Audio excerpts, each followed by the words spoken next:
Live from New Delhi, you're watching DD India News Hour, India's voice to the world. I'm Abhishek Mahajan. Coming up in the next hour, Prime Minister Modi will host Mauritian counterpart Naveen Chandra Ramgoolam in Varanasi today. Both leaders to review full spectrum of bilateral cooperation.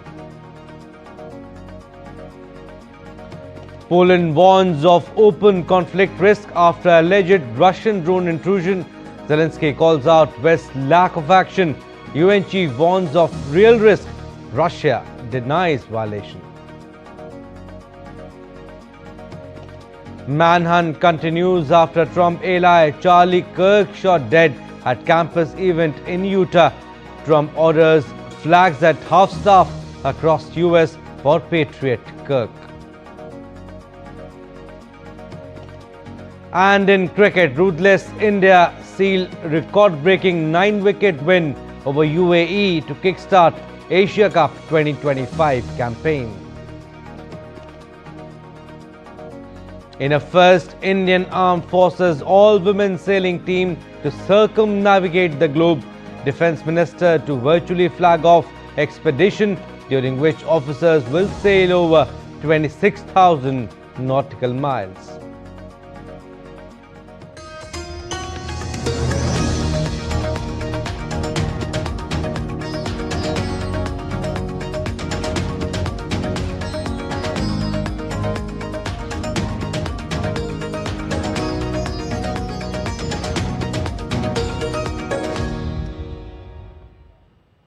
Mauritius Prime Minister Naveen Chandra Ramgoolam, who is currently on 8-day visit to India, was accorded a warm welcome on his arrival in Varanasi city of northern Indian state of Uttar Pradesh on Wednesday.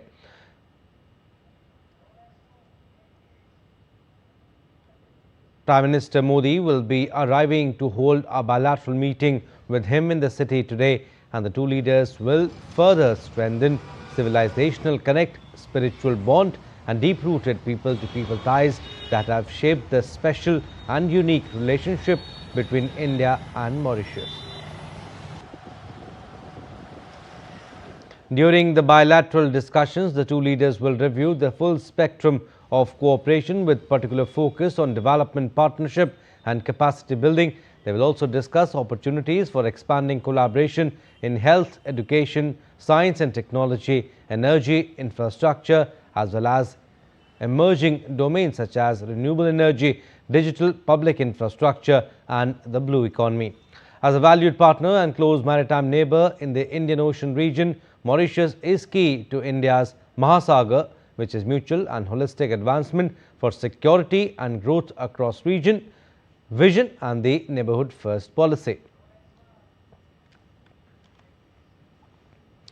Varanasi marks a key stop in PM Ramgoolam's itinerary, given its significance as the parliamentary constituency of Prime Minister Narendra Modi.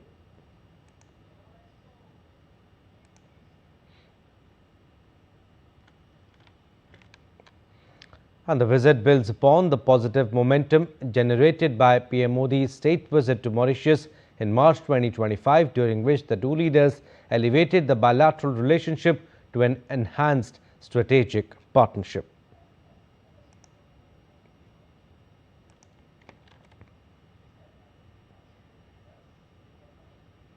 All right, we'll go across to Varanasi now. DD India's Akshay Dongre joins us.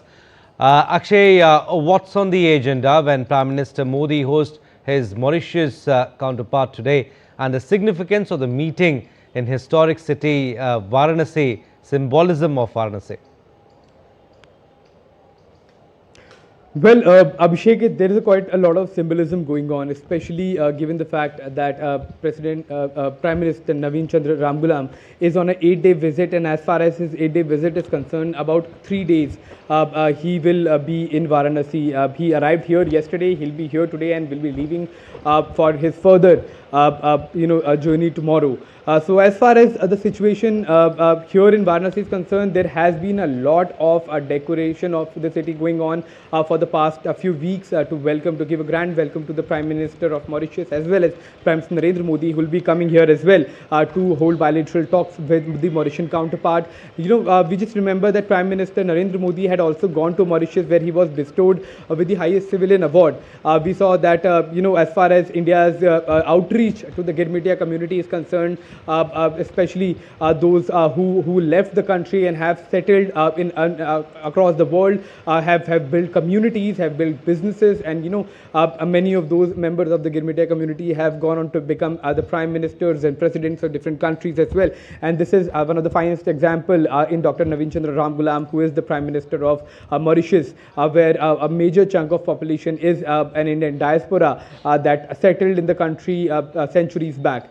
So both the countries share a lot of similarities in terms of culture, in terms of in terms of social fabric, in terms of other aspects of life, which was carried from India to these other countries, especially in the global south and Indian Ocean region, as well as in the island countries, where most of them were working on sugarcane plantation and other kind of laborious activities, and from there they have gone on to become prime ministers, entrepreneurs, business leaders across the world. So that is one thing that India takes pride in. Prime Minister Narendra Modi has also emphasized on that. As far as the bonhomie between the two countries is concerned, that remains at the core of the agenda. But besides that, there are going to be a lot more issues that will be discussed between the two leaders, that includes the maritime security of the Indian Ocean region, trade between the two countries, exchanges in terms of culture, exchanges in terms of students. There is a wide range of agenda when it comes to the two countries, and what they can be working on to enhance their relationship that is already at an all-time high with the visit of the Prime Minister to Mauritius. And we saw the kind of warm welcome. So it is being reciprocated here. As far as the agenda of Prime Minister Ramgoolam is concerned, he is expected to go to the Ganga Aarti here in Varanasi. That is one of the landmark events that takes place in India, especially when it comes to the kind of spiritual experience it is. We are expecting Prime Minister Ramgoolam to immerse himself in that experience. And when it comes to business, there is a lot on the agenda, especially when it comes to trade and maritime security of the two countries. All right, you spoke about the trade and maritime security and also the ties, good ties that we share with Mauritius. But how does India view its ties with Mauritius in the larger context, Akshay, of the Indian Ocean region and also, like you mentioned, maritime security? Well, there is a lot of emphasis that has been given to Sagarmala project by Prime Minister Narendra Modi. There has been a lot of initiatives that have been launched by the present government to ensure that, as far as the Indian Ocean region is concerned, we do our duty as a resident power, as well as ensuring that the countries that are in the region feel safe and secure, especially when it comes to trade. A lot has been done. A lot has to be done when it comes to countries in the Indian Ocean region. They are natural maritime neighbors. So clearly that part of the relationship is being enhanced by the foreign policies of the Modi government. And Mauritius remains one of the key countries that is also considered the gateway to Africa, as Prime Minister had said when he went to Mauritius, because it's part of the African continent, but it is in the Indian Ocean region, and it's part of the other larger unions of the African nations as well. So it's quite a delight to see that Prime Minister Narendra Modi and Prime Minister Ramgoolam are sharing this kind of a bond at personal level, as well as at the level of other bilateral ties between the two countries. All right, Akshay, we'll leave it at that. Thank you for the time being, but yes, we'll keep taking updates from you. From Varanasi, Prime Minister will travel to Dehradun to undertake an aerial survey of the flood-affected areas in Uttarakhand. Later in the evening, Prime Minister will chair a high-level review meeting with the officials.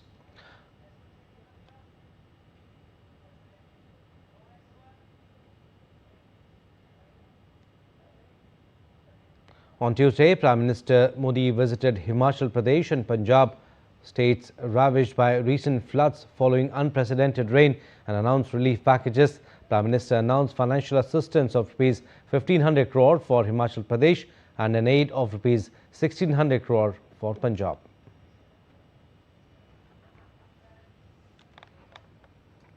And following several days of violent protests, Nepal remained somewhat calm on Wednesday. A few Gen Z representatives proposed name of former Chief Justice Sushila Karki to lead interim government.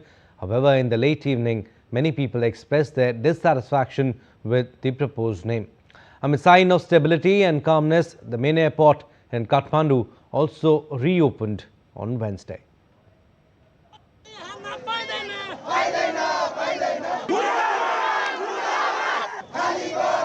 Nepal was rocked by a wave of violent protests led by its young population. Nepal Parliament, Hilton Hotel, Nepal's main administrative centre Singha Darbar, among others in Kathmandu, were set ablaze.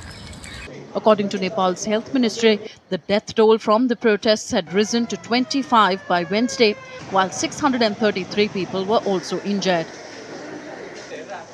Nepali soldiers patrolled the streets of Kathmandu as they seek to restore order. Army said prohibitory orders would remain in force until Thursday morning, adding that relevant parties were coordinating to tackle the situation after the protests.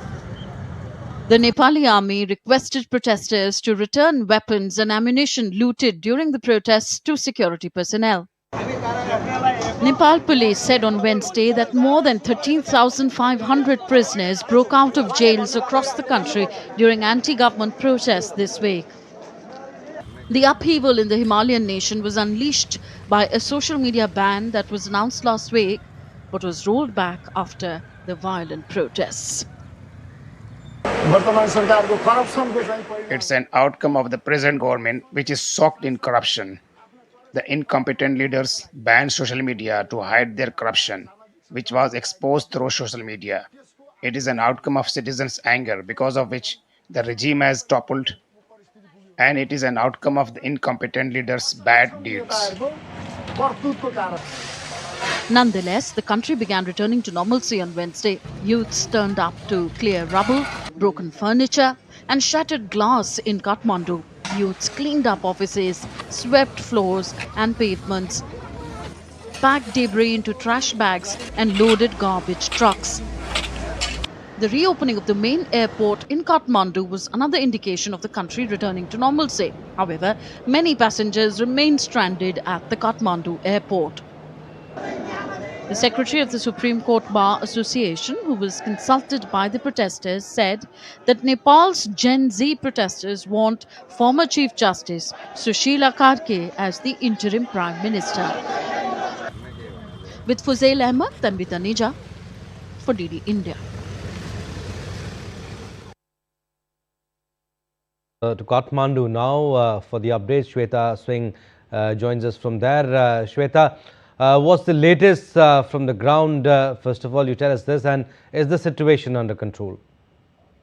Abhishek, you see, yesterday night was very interesting when 10,000 of youth had gathered around Jangi Adda in Bhadrakali, where their representatives had to meet Nepali Chief Ashok Raj Sikdil, and they presented their points, what they wanted from the government, what is their future wishes. So basically, you see, it was like amendment in executive working was one of the demand. Change in federal parliament functioning that accommodates Gen Z ideologies has to be implemented. Another was like from 2046, Bikram Sambat, that is around some 60, 70 years back, all the investigation of income of the leaders have to be done. So these were few demands that Gen Z representative had asked from Ashok Sikdil, followed by the common name that was moving around for representing them for the interim government came out to be finally as Sushila Karki. She is former Chief Justice of Nepal and retired in 2016, though other faces had also visited Ashok Sikdil, like Imran Mayor and Durga Parsai. But you see, she was more popular among Gen Z. So today will be the day when President and with Nepali Army Chief will be declaring or deciding who will be the final phase for the interim government in Nepal. See, a few many circulations around Nepal that was going on social media was, we do not want Balin Shah as leader in interim government. They want it as a final phase. After this interim government for 6 months does it work? And in the elections, they wanted Balin Shah because Balin Shah was another popular face here in Nepal. So people were circulating, don't ask for Balin Shah in this interim government because if he comes in interim government, he cannot come in the main elections. He cannot fight for election in the main election. So people were demanding, let Sushila Karki become Prime Minister in this interim government, followed by the main election when Balin Shah, Kathmandu mayor, who is very popular among Gen Z, may win. This is political update here that's happening. Right. And the health front, you see, Abhishek, 30 deaths have, health ministry have given the report of 30 deaths from 8th demonstration that happened on Monday. 30 people are dead now, and 1,100 people have taken treatment from different hospitals in Nepal. So the toll have increased from 19 to 30 now. 30. Okay.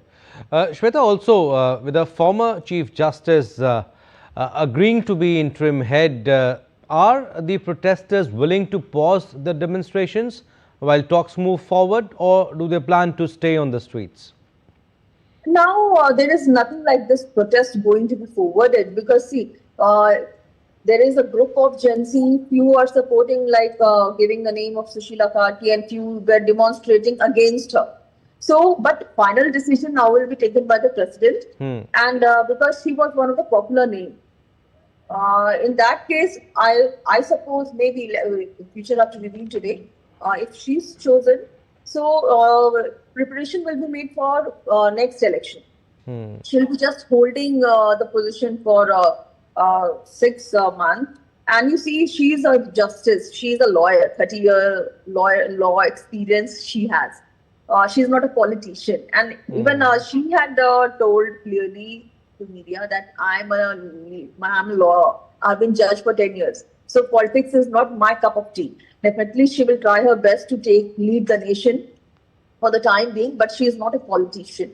So expecting that she may at least manage these months, and youth are not protesting now because their anger was at its peak on the 9th September, that is Tuesday, when they completely burned all the buildings here of government and political leaders, dragging them out of the house, making them run on the streets.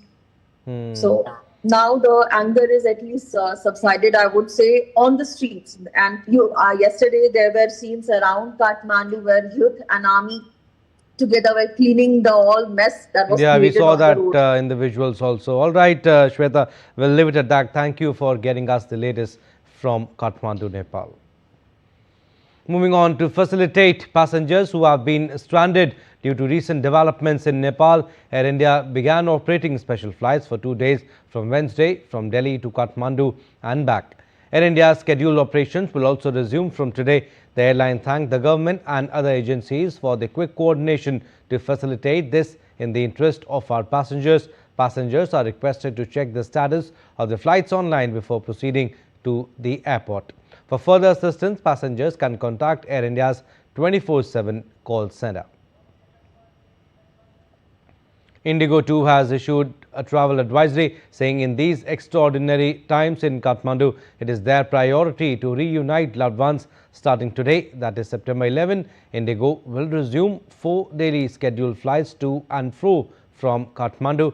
In addition, subject to regulatory approvals, 2 special relief flights will operate the same day, dedicated to bringing the customers home safely. To facilitate ease of travel, these relief flights will be offered as special fares. Indigo said that passengers' safety and peace of mind remain at the heart of every step that they take.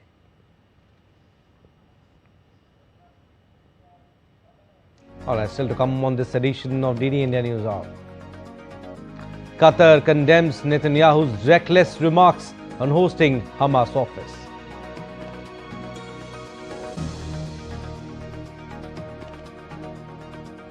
Ghana agrees to US deportation deal, accepts West African nationals amid rising regional tensions. A newly appointed French Prime Minister meets with ministers, vows profound break with past.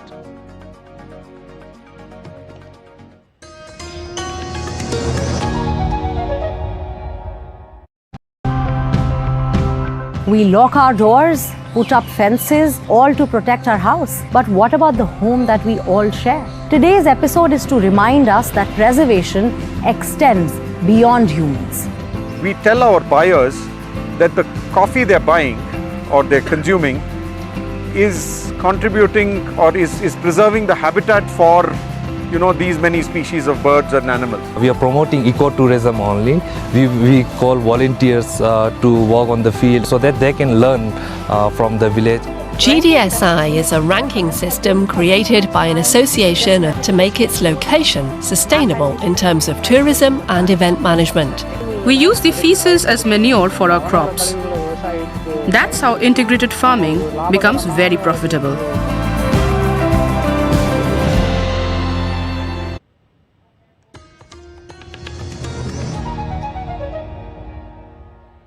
Welcome back. You're watching DD India News Hour. I'm Abhishek Mahajan. Some more stories.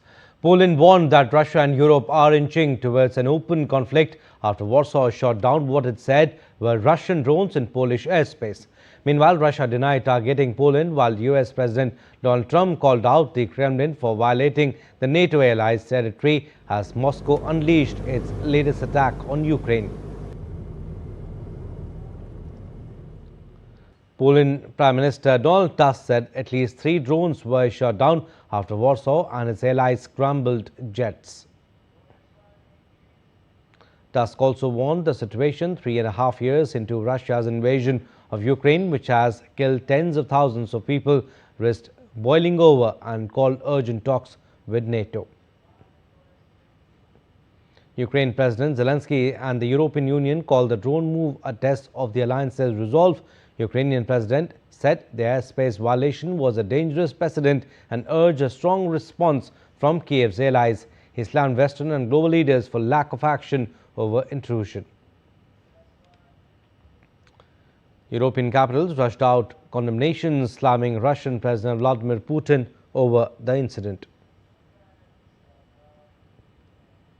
And Qatar hit back at Israeli Prime Minister Benjamin Netanyahu in a strongly worded statement early on Thursday, describing his remarks about the Gulf country's hosting of a Hamas office as reckless. The heated exchange came a day after Israel attempted to kill Hamas political leaders in an airstrike on Qatar on Tuesday. On Wednesday, Netanyahu warned Qatar to either expel Hamas officials or bring them to justice, because if you don't, we will. He also accused Qatar of providing safe haven and financing Hamas. In a statement, Qatar's foreign ministry condemned what it described as Netanyahu's explicit threats of future violations of state sovereignty. It added that the negotiations were always held in an official and transparent manner with international support and in the presence of US and Israeli delegations. Netanyahu's insinuation that Qatar secretly harbored the Hamas delegation is a desperate attempt to justify a crime condemned by the entire world. Qatar, along with Egypt, has been mediating peace talks between Hamas and Israel. It warned that Israel's attack on Doha threatened to derail those negotiations. Now, Prime Minister Modi spoke with Amir of Qatar, Sheikh Tamim bin Hamad Al Thani, and expressed deep concern at the attacks in Doha and condemned the violation of sovereignty of the state of Qatar. In a social media post, PM said, and I quote him here, India condemns the violation of sovereignty of the brotherly state of Qatar. We support resolution of issues through dialogue and diplomacy and avoiding escalation. India stands firmly in support of peace and stability in the region and against terrorism in all its forms and manifestations. Meanwhile, US President Donald Trump has reportedly told Israeli Prime Minister that his decision to target Hamas inside Qatar wasn't wise. Sources say Trump made the comments during a heated phone call on Tuesday after the attack. According to media reports, Netanyahu responded that he had a brief window to launch the strikes and took the opportunity. It further added that the second call between the men later on Tuesday was cordial. with Trump asking Netanyahu if the attack had proven successful. An emergency United Nations Security Council meeting in response to Israel strikes on Qatar has been scheduled for today. It was supposed to take place on Wednesday but was postponed at request of Qatar so that the Prime Minister of Qatar can take part in the meeting. It is unclear if the Qatari Prime Minister will attend in person. A US right-wing activist and commentator, Charlie Kirk, an influential ally of President Donald Trump, was fatally shot in the neck on Wednesday at an event at a Utah university. Authorities had not yet publicly identified the suspect by Wednesday evening, nearly 6 hours after the shooting. FBI Director Kash Patel said an unnamed subject had been detained for questioning and then released. Authorities said the suspect likely fired from a rooftop at a significant distance, adding that there were about 3,000 people gathered at the event. Kirk was one of the most prominent pro-Trump activists and conservative media personalities in the United States. He has garnered millions of fans and co-founded Turning Point USA, an organization that advocates for conservative politics on high school and university campuses in 2012. The killing was the latest in a series of attacks on U.S. political figures, including 2 assassination attempts of Trump last year. U.S. President Donald Trump has ordered U.S. flags to be flown at half-staff to honor Charlie Kirk in what the governor described as a political assassination.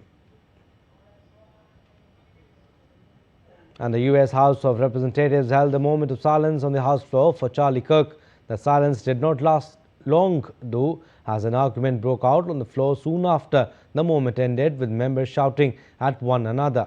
House Speaker Mike Johnson called Kirk's shooting detestable, condemns political violence. And condemnations of the shooting of Charlie Kirk came from across the political spectrum. Israeli Prime Minister Netanyahu, former U.S. President Joe Biden, former U.S. President Barack Obama and U.S. Secretary of State Marco Rubio condemned the shooting. Now, Ghana has agreed to accept West African nationals deported from the United States. Deporting people to third countries, in many cases places they have never lived, has been a hallmark of U.S. President Donald Trump's crackdown on undocumented immigrants, notably by sending hundreds to a notorious prison in El Salvador. Ghanaian President John Mahama said a first batch of 14 people had come to Ghana, including several Nigerians. Ghana has long been home to Nigerian immigrants, though recent weeks have been sporadic anti-Nigerian protests in several cities. The deportation agreement comes as Washington has hiked tariffs on Ghanaian goods and restricted visas issued to its nationals. Ghanaian President Mahama described relations between Accra and Washington as tightening, though he said relations remained positive. Neighboring Nigeria, for its part, has pushed back against accepting third-party deportees. In an unprecedented move, Trump has overseen the deportation of hundreds of people to Panama. Hundreds have also been sent to El Salvador. Some were sent despite U.S. judges ordering the planes carrying them to turn around. The White House has also deported third country nationals to South Sudan, a war-torn, impoverished country. Now, more than 200 corruption cases have been opened in Ghana as the administration of John Mahama attempts to recover stolen state assets. President Mahama said has vowed to tackle corruption and retrieve misappropriated state funds as the West African nation emerges from a severe economic crisis. Corruption investigations this year have tripped up the country's Chief Justice, a former head of the petroleum regulator and a former finance minister. In May, the president punished more than 40 of his ministers and appointees for failing to declare their assets, docking their salaries. The president also said that an ongoing crackdown on unregulated artisanal gold mining had resulted in the seizure of hundreds of excavators, water pumps and other heavy equipment. Now, newly appointed French Prime Minister Sébastien Lecornu met with his ministers on Wednesday to go over the Let's Block Everything protest which took place across France. The meeting held at the Interior Ministry was followed by a statement by Interior Minister Bruno Retailleau. Lecornu promised a profound break with the past as he faced trials after being tear-gassed. Protesters across France disrupted traffic and clashed with police in a bid to block everything. Nearly 300 protesters were arrested across the country. 80,000 security forces had been deployed throughout the country, including 6,000 in Paris.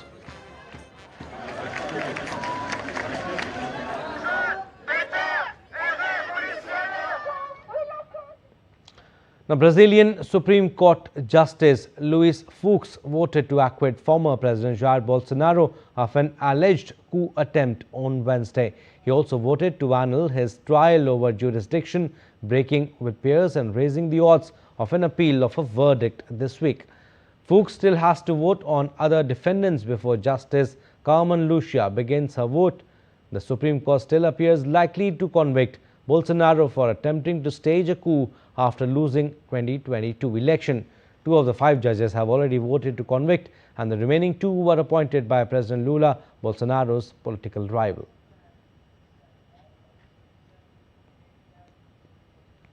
Let's now take a look at other stories making news around the world. 3 people were killed and at least 70 injured after a gas truck exploded on a highway in southeast Mexico City on Wednesday. The incident occurred when the gas truck overturned and exploded on a highway near the border between the Iztapalapa municipality and Chalco at the edge of Mexico State. NASA's Perseverance rover has found potential signs of ancient microbial life in a rock sample collected from a crater on Mars in 2024. The sample, named Sapphire Canyon, contains organic-like compounds and minerals which are often linked to microbial activity on Earth. Further analysis on Earth will be needed for confirmation.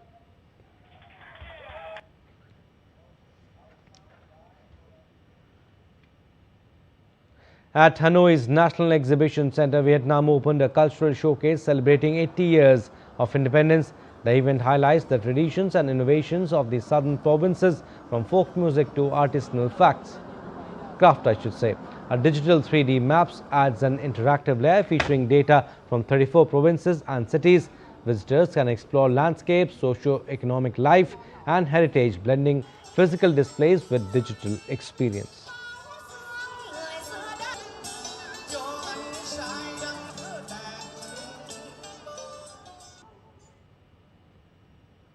In Vietnam, Hanoi designer Kim Anh-gun is tackling fashion waste. Since 2013, she has been transforming discarded jeans into the bags and accessories.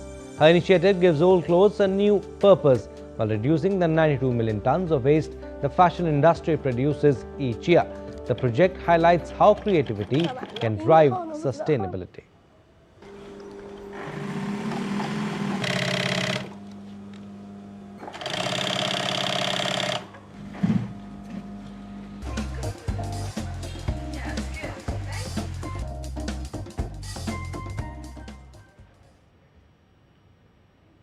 In Mexico City, Isla de la Muñecas, the doll island, has become a haunting tourist attraction. The site features hundreds of dolls of different shapes and designs hanging across trees and cabins.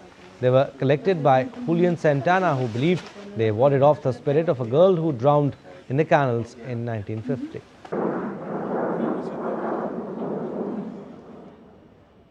Still to come on this edition of DD India News Hour.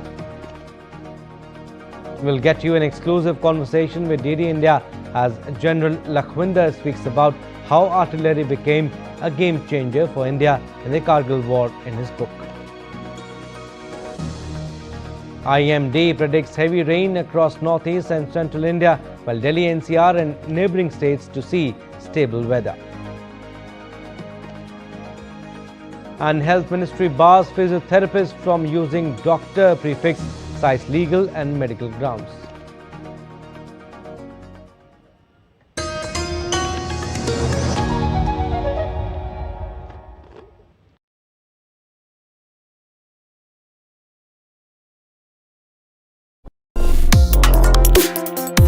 Complex issues, hidden agendas. twists and turns, strategic games. We think all dots are linked, we just need to connect them. Join me every week as I connect the dots to unravel hidden designs in statecraft, mysteries, and decode issues that matter to you. Watch Connecting the Dots with me at these times on DD India.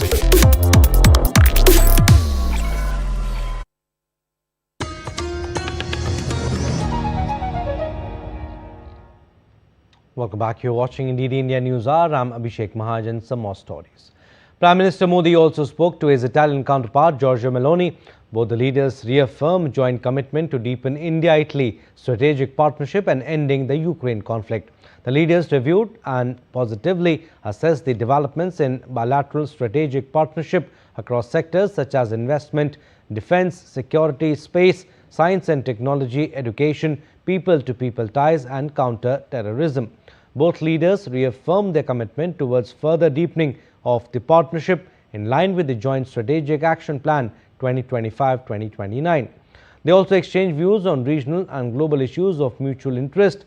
They agreed on the need for an early and peaceful resolution of the conflict in Ukraine. PM Modi reiterated India's full support for efforts in this direction. Prime Minister Meloni reiterated Italy's strong support for conclusion of a mutually beneficial India-EU free trade agreement at the earliest and for the success of the AI Impact Summit to be hosted by India in 2026. The leaders also agreed on taking steps to promote connectivity under India, Middle East, Europe Economic Corridor Initiative. The leaders agreed to remain in touch. The Ministry of Culture's Gyan Bharatam is a landmark national initiative dedicated to preserving, digitizing and disseminating India's manuscript heritage. Marking the formal launch of the Gyan Bharatam mission, the ministry is organizing the first ever Gyan Bharatam International Conference on reclaiming India's knowledge legacy through manuscript heritage from today at Vigyan Bhavan, New Delhi. Gyan Bharatam is part of a visionary national movement dedicated to safeguarding and disseminating India's vast manuscript wealth. It will serve both as a tribute to the nation's civilizational roots and as a forward-looking step towards Prime Minister's vision of a Viksit Bharat by 2047, where India emerges as a true Vishwaguru. Prime Minister Modi will attend the three-day conference on Friday, listen to the presentations of the working groups and address the gathering thereafter. And 26 years after the Kargil War that India fought against Pakistan in the Himalayas, a book highlighting the role of artillery in India's decisive victory has come up. The book Artillery's Thunder, the Untold Kargil Story, written by retired Major General Lakhvinder Singh, was released in Delhi today. In fact, yesterday, in an exclusive conversation with DD India correspondent Vishal Barasto, General Lakhvinder speaks about the artillery became a game changer for India in the Kargil War. He is also called the Raging Bull of Dras. Yes, we are talking about the Kargil hero, and he has written a book, The Untold Kargil Story, and it talks about the artillery's thunder. I have with me Major General Lakhvinder Singh. Let's talk to him and find out. So why this, the untold story? There's a lot of books have written about Kargil, but certain aspects not covered in them. So I decided to be as open, as candid as possible to bring home some home truth, which I felt were right. That's the untold story. What was that one incident that played a pivotal role while you were writing this book? Actually, my wife nagged me and nagged me. That's very important because I was very hesitant to write a book, but I had a lot of things in my mind which I needed to put across. So I think I did a good thing. I took a pen and started writing it, and I hope it's an interesting book. How does it feel 26 years after that Kargil War? Actually, not right. I think the combined infantry and artillery both, they meshed together to form such a heavy force against the Pakistanis. There's no answer to it. So I think both of the infantry and artillery did a tremendous job. Artillery, of course, was very destructive. And every time you find on the hills, the Pakistan were heard shouting, "Hame bachao, yahan par कहर बरस रहा hai. Save us, hell is falling on us." So I think they were quite scared of us, and they never wanted to be there in their position after that. Sir, you spoke about Pakistanis shouting "Hame bachao." Where was this? If we look onto the map of Kargil, the first time it came on trolling.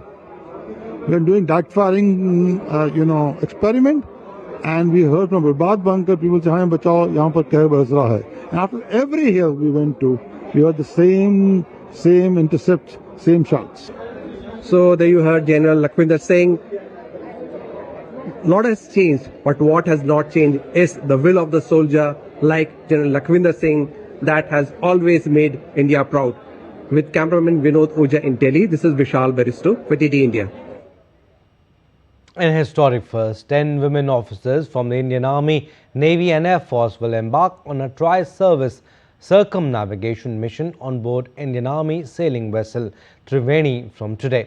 Defence Minister Rajnath Singh will virtually flag off the expedition, which will cover 26,000 plus nautical miles. The team of women officers will be crossing the equator twice and rounding the 3 Great Capes, browsing the world's toughest oceans, including the Southern Ocean and Drake Passage. This all-women expedition is not just about sailing, it is a milestone in India's maritime journey, showcasing Nari Shakti, or women power in uniform, tri-service unity and the spirit of adventure.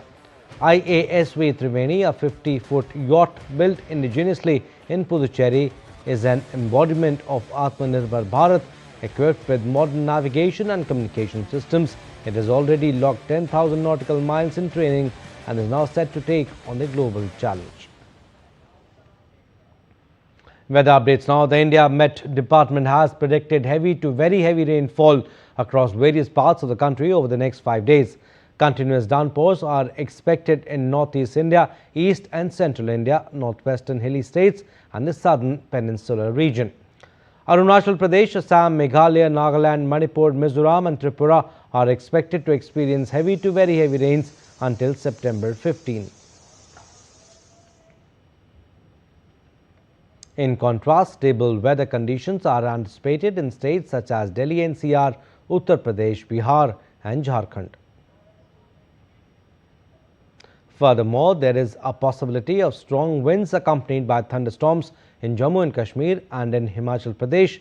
Meanwhile, in addition, heavy rain warnings have been issued for Maharashtra effective September 13 to 15 and for Konkan and Goa on September 14 and 15.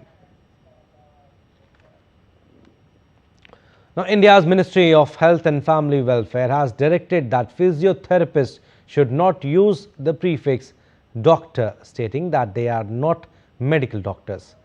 In a letter dated September 9, DGHS Dr. Sunita Sharma said the use of title would be in violation of Indian Medical Degrees Act 1916. The directive was issued to Dr. Dilip Bhanushali, National President of the Indian Medical Association. The DGHS clarified that physiotherapists are not trained to diagnose medical conditions and should not undertake primary care practice. They are required to treat only referred patients. Misuse of the doctor prefix, the letter said, could mislead patients and create scope for quackery. The letter also cited earlier court rulings and advisories from medical councils, including those of Patna and Madras High Courts, which barred physiotherapists and occupational therapists from using the doctor title. This clarification comes in the backdrop of an April 2025 notification by National Commission for Allied and Healthcare Professions, which had allowed physiotherapists to use doctor as a prefix and PT as a suffix. Let's now take a look at other stories making news today. Union Home Minister Amit Shah inaugurated 66 crore rupee worth of development projects in Gujarat's Sanand constituency via video call. The projects focus on improving roads, water supply, healthcare and sanitation. Amit Shah highlighted plans to provide basic amenities to all villages by 2029 and emphasized Sanand's upcoming industrial growth. During a surveillance mission in the Gulf of Mannar, Indian Coast Guard ship Vajra rescued 4 olive ridley turtles entangled in a ghost net. The rescue underscores the Indian Coast Guard's ongoing dedication to protecting the endangered species protected under Schedule 1 of the Indian Wildlife Protection Act 1972. Time now for another short break, but still to come on this edition of DD India News Hour. ECB expected to hold interest rates steady amid inflation stability and uncertain outlook. In boxing, India's Nupur confirms country's first medal at the championships in Liverpool.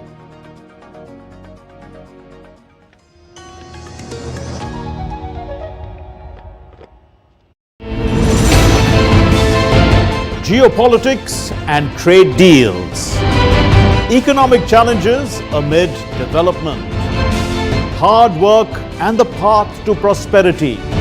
It's the economy always. Between walkers, money is what money does and says. Supply creates its own demand. Between the bulls pulls and bears tears. When supply chains globalization and India rises to the podium. We'll get you centered with the Economic Brief at 8 p.m. every Thursday on DD India.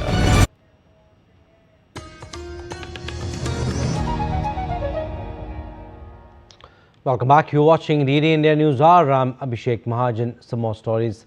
Billionaire Elon Musk is at risk of losing his title as the world's wealthiest person to Oracle co-founder Larry Ellison, whose software giant appears poised for massive AI riches through a major deal with OpenAI.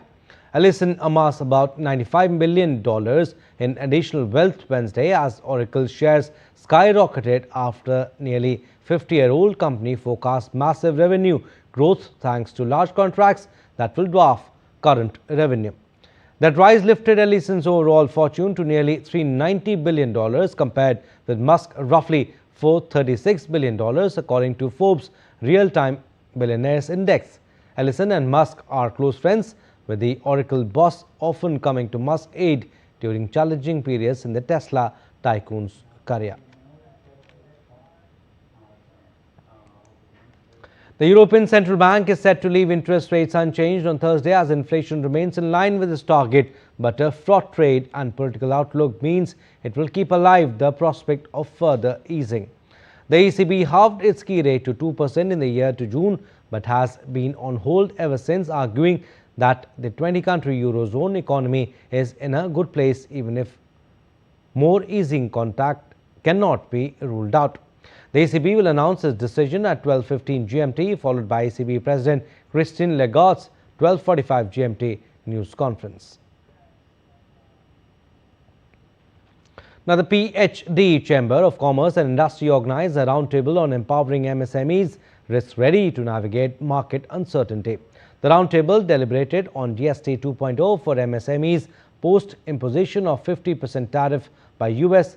The esteemed panel also deliberated on the impact of GST 2.0 on MSMEs, focusing on simplification, compliance and growth pathways that will be set up for the MSMEs once this reform is in full force.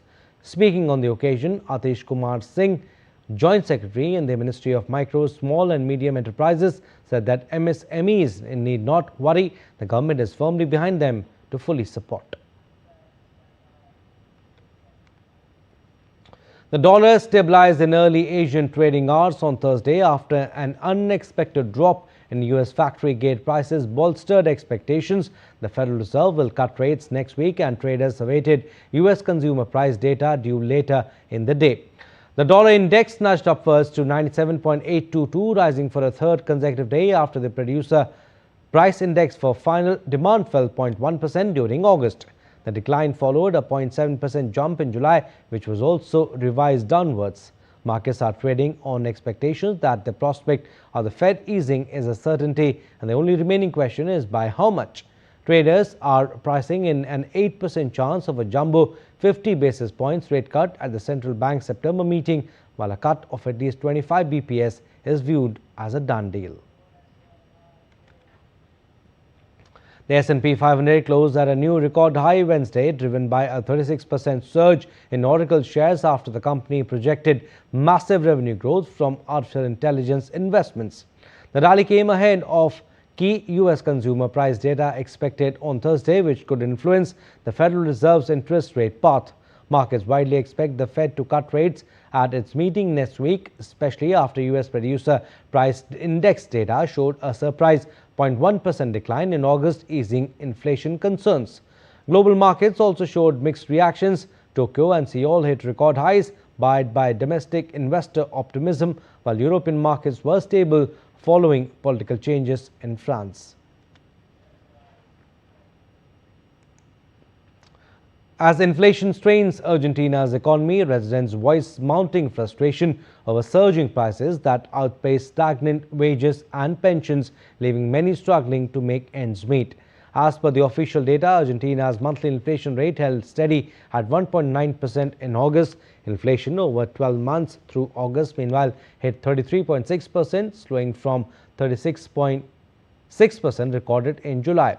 Efforts to curb inflation have become central to President Javier Milei's agenda as he seeks to strengthen his La Libertad Avanza party ahead of October 26 midterm elections.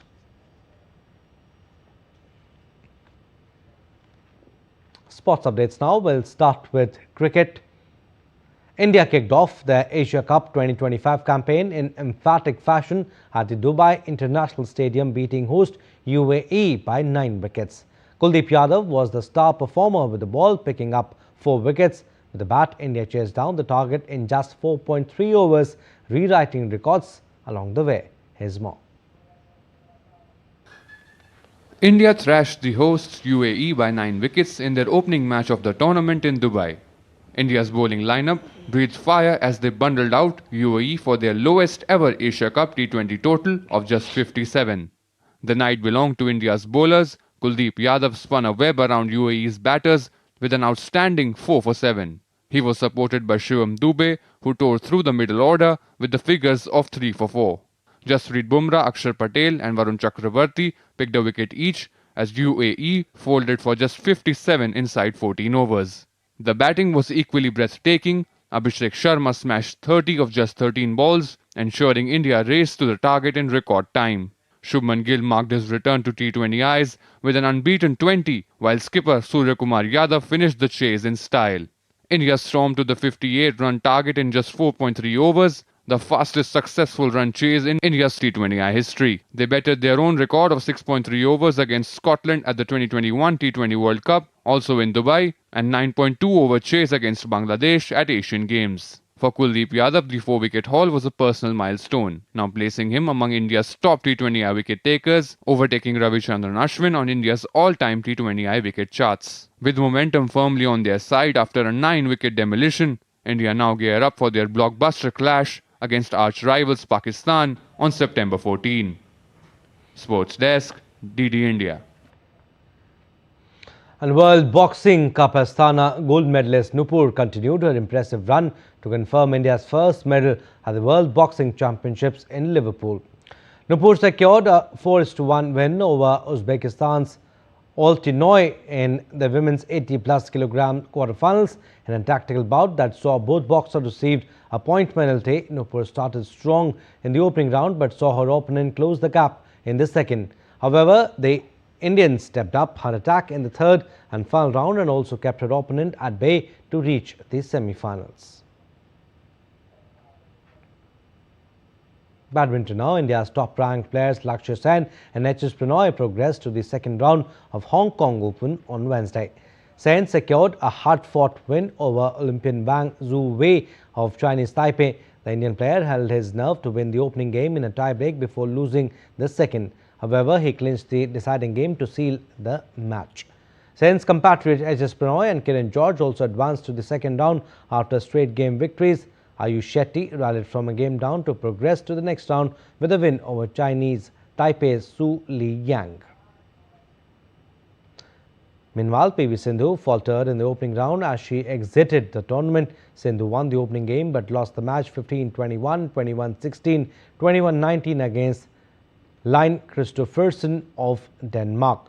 This was Sindhu's first defeat in 6 meetings against Christopherson and her 6th first-round exit on the BWF World Tour this year. Now, Australian Davis Cup captain Leighton Hewitt was handed a 2-week suspension after being found guilty of pushing a doping control official. Hewitt had pushed a 60-year-old volunteer anti-doping chaperone after Australia's semi-final loss to Italy last November. Hewitt denied the charge and cited self-defense, but an independent tribunal upheld the charge, saying his behavior was not reasonable and proportionate. Hewitt's suspension, which will be effective from September 24 until October 7, will prevent him from taking part in all tennis-related activities.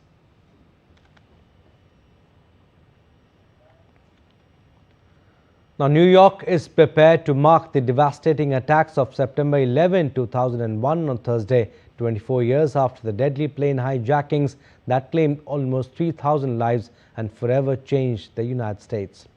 Small teams of suicide attackers seized 4 planes flying over the eastern U.S. and crashed them into New York's World Trade Center, the Pentagon and Pennsylvania.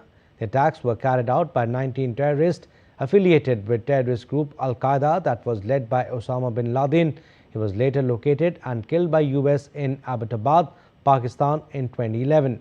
People from about 90 countries died in this terrorist attack, leading to the tightening of the flight safety around the world in the years following 9/11 attacks. It took more than 8 months to clean up Ground Zero, the site of the fallen Twin Towers. Even today, thousands of people reach Ground Zero in New York to pay tribute to the martyrs. Well, that's all we have in this edition of DD India News Hour, but do let us know your thoughts on the news of the day. For those on the go, you can get all the latest news and updates from India and across the world on DD India mobile app. The app is available on both Android and iOS platforms. Scan the QR code on the screen to download now. And we'll be back with more news as it breaks here on DD India. I'm Abhishek Mahajan. From all of us here in Delhi, thanks for watching DD India News Hour.